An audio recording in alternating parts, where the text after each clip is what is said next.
De tafel stiert nog vol met eten en er zit nog genoeg cheese tussen de ballen. De storm dat het kabinet juist te verwaskogen raast nog net hut genoeg om Friese ondernemers om vier te blazen.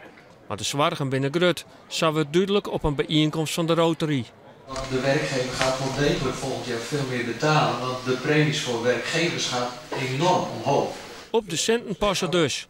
Het veilige meidje in Bigelix van de Oostludiek hoeft geen 600 miljoen euro te kosten die Gassetriek ervoor reserveerd had.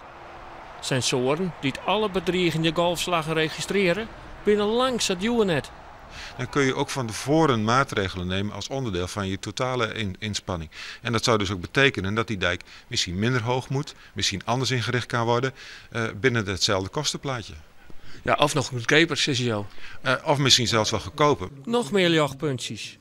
De twee grote energiebedrijven, Essent en Eneco, strijden op dit stuit om het biogas dat Friesland produceren zal. Nevens burgemeester Kronen van Ljout valt je mij een slompe yield te vertjeien. En nog volle meer. Versterkt dat de veehouderij, want dan is mest geen probleem meer. Want als we het niet oplossen, moet de veestapel krimpen. Maar dan is mest een grondstof voor energie. Dan blazen we Poetin van de markt, zeg ik wel eens, met zijn gas. Maar het tweede voordeel is, het leidt weer tot werkgelegenheid. Want de meeste auto's op groen gas rijden nu in Leeuwarden en in Friesland. Friesland, het land met een lange traditie van veehouderij. Zoen je tinken.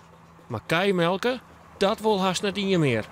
Men is meer geïnteresseerd in het managen van leeuwen houden of paarden. En dat is natuurlijk ook belangrijk, dat begrijp ik ook wel.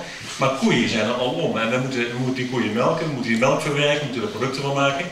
En merkwaardig genoeg zijn er weinig mensen die dat willen doen. Dus had het bedrijf nou een melktechnoloog aangenomen uit Polen.